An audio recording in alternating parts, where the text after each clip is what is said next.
Welcome to AK technical. आज हम discuss करने वाले हैं जावा ऑपरेटर्स के बारे में। तो शुरू करते हैं। ऑपरेटर्स क्या होते हैं जावा में? तो operators are use to perform operations on variable and values. जो ऑपरेशंस हम परफॉर्म करते हैं वेरिएबल्स एंड वैल्यूज़ पे, उसको हम ऑपरेटर्स बोलते हैं। जैसे कि आप ये एग्जांपल में नीचे देख रहे होंगे कि हमने एक z वेरिएबल क्रिएट किया है जो कि इंटीजर टाइप का है, और उसमें हमने दो वैल्यूज़ को प्लस करवा रखा है, जिसमें ये जो बीच में जो साइन यूज़ हो रहा है प्लस का, इनको ऑपरेटर्स बोलेंगे हम, जैसे कि प्लस प्लस प्लस। तो और ये जो 20 60 हैं, इनको हम बोलेंगे ऑपरेंड। मींस दो ऑपरेंड को ज्वाइन करने के लिए हम ऑपरेटर्स का यूज़ करते हैं। ज्वाइन करना हो, माइनस करना हो, कुछ भी करना हो।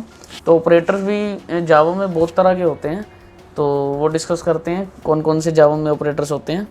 तो ये मैंने 3 एग्जांपल दिए हुए थे। तो इसमें अगर हम सेकंड एग्जांपल की बात करते हैं तो z भी हमारा ऑपरेंड होगा, 35 भी ऑपरेंड होगा और प्लस ऑपरेटर होगा। ऐसे ही नीचे z एंड y ऑपरेंड है और प्लस ऑपरेटर है। तो हम डिस्कस करते हैं डिटेल में कि ऑपरेटर्स कितने तरह के होते हैं, क्या मतलब कितने टाइप्स के होते हैं। चलिए, अब बात आती है कितनी तरह के ऑपरेटर्स होते हैं, types of operators in Java. Operators in Java में कई तरह के होते हैं, जैसे कि अर्थमेटिक ऑपरेटर्स हैं जो कि परफॉर्म होता है मैथमेटिकल ऑपरेशंस में, जैसे कि प्लस माइनस, ये चीज़ें आ जाएंगी इसमें, प्लस माइनस, मल्टीप्लाई और डिवीज़न, मॉडुलस। तो ये चीज़ें अर्थमेटिक ऑपरेटर्स में आ जाएंगी। और अब बात करें हम सेकंड की, असाइनमेंट ऑपरेटर्स में क्या होगा। जो असाइनमेंट ऑपरेटर होते हैं जो कि असाइन वैल्यू को असाइन करता है वेरिएबल्स में, जैसे कि इसमें आ जाते हैं शॉर्ट एंड ऑपरेटर्स, वो बताएंगे अभी डिटेल में। थर्ड हमारा आता है कंपैरिजन ऑपरेटर। कंपैरिजन जैसे नाम से ही क्लियर है, कंपैरिजन क्या मतलब कंपैरिजन करेगा दो वैल्यूज़ के बीच में, कंपेयर करेगा कि कौन सी मतलब ग्रेटर है या लेसर देन है, इक्वल टू है, नॉट इक्वल टू, वो सारे कंपैरिजन ऑपरेटर में आ जाएंगे। और फोर्थ हम बात करें लॉजिकल ऑपरेटर्स की, जैसे कि आप सब जानते हैं लॉजिकल में एंड और नोट आता है। तो वही इसमें यूज़ टू डिटरमाइन लॉजिक, मतलब वेरिएबल्स के बीच में लॉजिक फाइंड करना कि एंड और नोट, तो वो आ जाएगा लॉजिकल ऑपरेटर्स में। तो ये थे टाइप्स ऑफ ऑपरेटर्स इन जावा, जिसमें मैंने पहला बताया आपको अर्थमेटिक, असाइनमेंट, कंपैरिजन, लॉजिकल। अब थोड़ा सा और डिटेल में चलें तो अर्थमेटिक ऑपरेटर्स में देखिए, आप स्क्रीन पे देख रहे हैं अर्थमेटिक ऑपरेटर्स में इसमें कितने सारे ऑपरेटर्स हैं। देखिए, जैसे प्लस हमें ऐड करना है तो एडिंग टू वैल्यूज़ को ऐड करना है, तो ऐसे हम लगा देंगे। एक्स एंड वाई यहाँ पे ऑपरेंड है और प्लस हमारा ऑपरेटर है। सेकंड हम बात करें माइनस की, जैसे सब्ट्रैक्शन बोलते हैं, जैसे इसको हम अगर हमें दो वैल्यू को सब्ट्रैक्ट कराना हो तो माइनस यूज़ कर लेंगे। इसी तरह हम मल्टीप्लिकेट करवाना हो तो मल्टीप्लाई कर देंगे, ये एस्ट्रिक का साइन लगा देंगे। डिवीज़न करना हो तो डिवीज़न का साइन, ऐसे ही डिवीज़न आ जाएगा रिजल्ट। और मॉडुलस का रिमाइंडर हमें शो कर देगा, जैसे कि हम डिवाइड करते हैं तो जो रिमाइंडर आता है तो उसको ये साइन यूज़ करेंगे अगर हमें रिमाइंडर निकालना है, मॉडुलस बोलते हैं उसको। उसके बाद अगर हमें इंक्रीमेंट और डिक्रीमेंट आ जाता है, इंक्रीमेंट में क्या होगा कि अगर हमने अपने वेरिएबल में, मतलब वेरिएबल में नहीं, मीन्स अपने ऑपरेंड में एक वैल्यू इंक्रीमेंट कराना हो तो हम इंक्रीमेंट ऑपरेटर का यूज़ करेंगे, जैसे कि हम बोलते हैं प्लस प्लस, तो इसमें एक इंक्रीमेंट हो जाएगा। और इसमें भी एक चीज़ होती है कि प्री इंक्रीमेंट और पोस्ट इंक्रीमेंट, प्री इंक्रीमेंट और पोस्ट इंक्रीमेंट।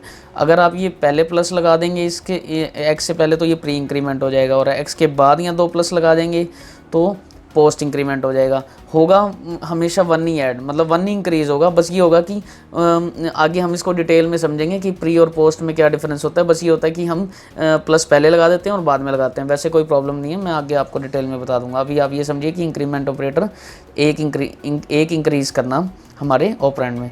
उसके बाद हम डिक्रीमेंट की बात करें तो एक वन हमें डिक्रीज़ करना, minus minus double word sign लगेगा, इसको बोलेंगे डिक्रीमेंट ऑपरेटर, जो कि ए वन लेस हो जाएगा हमारे ऑपरेंड में से। चलते ये थे हमारे अर्थमेटिक ऑपरेटर्स। अब हम सेकंड बात आते हैं हमारे असाइनमेंट ऑपरेटर्स, जावा असाइनमेंट ऑपरेटर्स, जिसको हम बोलेंगे शॉर्ट हैंड ऑपरेटर्स भी बोल सकते हैं, शॉर्ट हैंड असाइनमेंट ऑपरेटर्स बोल सकते हैं।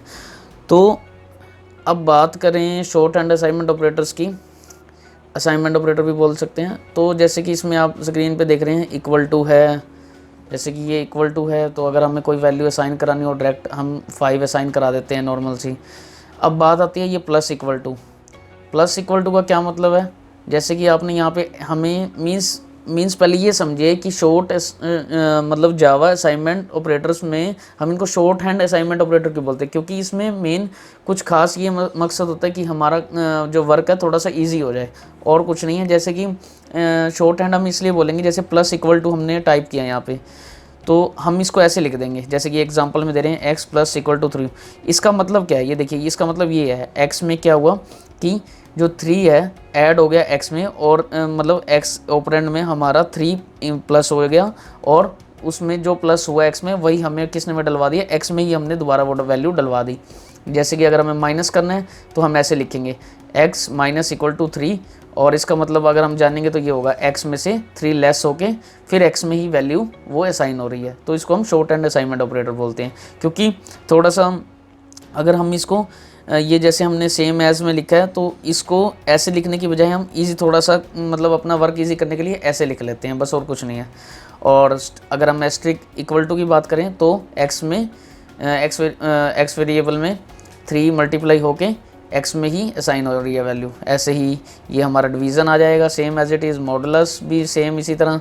अब ये नीचे आ जाती है बात ग्रेटर देन इक्वल टू। इसका क्या मतलब है, इसका मतलब ये है कि इसमें मतलब कि ये हम इसको ऐसे लिख सकते हैं, जैसे सेम ऊपर हमने मॉडुलस किया था, सेम इसको भी ऐसे हम लिख सकते हैं। इसी तरह ये नीचे आ जाता है, इसको भी हम इसी तरह ऐसे लिख लेंगे। सारे सेम है, कुछ खास बात नहीं है। बाकी हम इसकी प्रैक्टिस भी करेंगे अभी, एक्लिप्स पे हम वर्क भी कर एक एक को हम प्रैक्टिकल भी वर्क करके देखने वाले हैं। तो अभी आप समझिए ये असाइनमेंट ऑपरेटर्स हैं, शॉर्ट हैंड असाइनमेंट ऑपरेटर भी बोल सकते हैं। नेक्स्ट हमारे आते हैं कंपैरिजन ऑपरेटर में। क्या आ जाएंगे कंपैरिजन, जैसे कि मैंने बताया नाम से क्लियर है कंपैरिजन करना। इसमें क्या होगा, जैसे कि हम बात करें इक्वल टू मीन्स क्या है, x इक्वल टू वाई। मतलब अगर हमें, जैसे हम लिखते हैं ना कि भाई x और y की वैल्यू इक्वल है, वैसे ही हम इसमें अगर हमें जावा में हमें ये चेक करवाना है तो हमें डबल इक्वल टू लगाना पड़ेगा कि x की वैल्यू y के इक्वल है। ठीक है, तो ये इक्वल टू लगाने के लिए कंपैरिजन ऑपरेटर ये यूज़ होगा, इक्वल करने के लिए, इक्वल चेक करने के लिए। अगर नॉट इक्वल टू चेक करना है तो आपके लिए ये साइन यूज़ होगा, इक्वल टू लगा के, इसका मतलब होता है नॉट इक्वल टू। अब ऐसे हम बात आ जाए ग्रेटर देन, तो ये ग्रेटर देन आपको पता ही है, ऐसे ही नॉर्मल हम यूज़ करते हैं। लेस देन ऐसे यूज़ करते हैं, जैसे कि ये साइन आपको शोर है। उसके बाद greater than equal to simply ऐसे यूज़ करेंगे। Less than equal to, less than और इक्वल टू, ये ऐसे यूज़ करेंगे। तो ये हम अभी प्रैक्टिकल भी करके देखेंगे। ये थे comparison operator, equal to, not equal to, greater than, less than, greater than equal to, less than equal to. अब लास्ट हमारा आ गया, लास्ट हमारा Java logical operators. Logical operators क्या होते हैं, जैसे कि आपने ये ऑपरेटर ऐसे हम लिखेंगे एम्परसेंड एंड 2 बार डालेंगे और इसको हम बोलेंगे लॉजिकल एंड। ये क्या करेगा, रिटर्न ट्रू रिटर्न करेगा if both statement are true. मतलब अगर हमने इसमें 2 स्टेटमेंट डलवाई, जैसे कि मैंने डलवाया x लेस देन 5 है एंड x लेस देन 10 है, अगर ये दोनों वैल्यूज़ ट्रू होंगी तभी हमारा ट्रू रिटर्न करेगा, अदरवाइज़ ये फॉल्स रिटर्न करेगा। मतलब कि जैसे एंड मीन्स हम ये कह सकते हैं कि अगर हम मतलब थोड़ा सा हम ईजी लैंग्वेज में समझें, अगर हम इसको ईजी लैंग्वेज में कोरिलेट करें तो मीन्स इसका क्या है, एंड मीन्स मल्टीप्लाई इसको आप कह सकते हो कि जैसे अगर हम 1 को मल्टीप्लाई करें 0 से क्या आता है, 0 आता है ना। सेम एज इट इज़ आप कह सकते हो कि अगर हम यहाँ पे एक वैल्यू भी फॉल्स हो जाएगी ना, जैसे मान लो x लेस देन 5, अगर ये फॉल्स होगी ना तो ये, अगर ये और x लेस देन 10 ये ट्रू भी हुई तब भी ये फॉल्स आएगा। इसमें बोथ स्टेटमेंट का ट्रू होना बहुत ज़रूरी है लॉजिकल एंड में। तो अगर दोनों स्टेटमेंट ट्रू होंगी तभी इसका आंसर ट्रू शो करेगा, अदरवाइज फॉल्स शो करेगा। अब सेकंड हम बात करें, इसका साइन ये है लॉजिकल और का, जो आप देख सकते हैं। इसमें क्या होगा, ट्रू रिटर्न करेगा अगर एक स्टेटमेंट ट्रू होगी। इसमें आप ये कह सकते हैं और मीन्स कह सकते हैं, जैसे 1 + 0 मीन्स अगर 1 + 0 करते हैं आंसर क्या आता है, 1 आता है।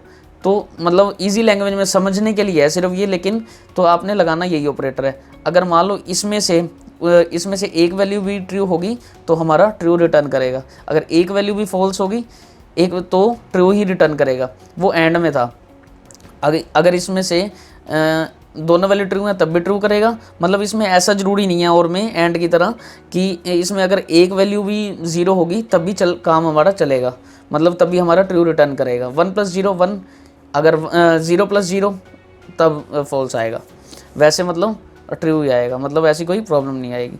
तो ये एंड से थोड़ा सा ये मल्टीप्लाई मान लेते हैं, इसमें हम इसको प्लस मान लेते हैं। अब हम बात करें थर्ड की, लॉजिकल नोट की।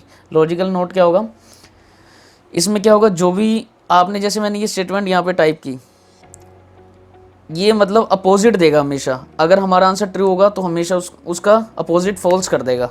जैसे कि मान लो ये हमारी दोनों स्टेटमेंट ट्रू हो जाती हैं, x<5 x<3, आंसर क्या आया ट्रू, तो रिटर्न हमारे पास क्या करेगा फॉल्स, मतलब अपोजिट कर देगा। नोट उल्टा मीन्स इसका है उल्टा, अगर फॉल्स होगा तो ट्रू करेगा, अगर ट्रू होगा तो फॉल्स करेगा, फॉल्स होगा तो ट्रू, ट्रू होगा तो फॉल्स। तो ये थे हमारे आज ऑपरेटर्स, जावा ऑपरेटर्स के बारे में, जिसमें मैंने आपको बताया मैंने आपको बताया arithmetic operators, assignment operators, comparison operator and logical operators. Thanks for watching AK technical.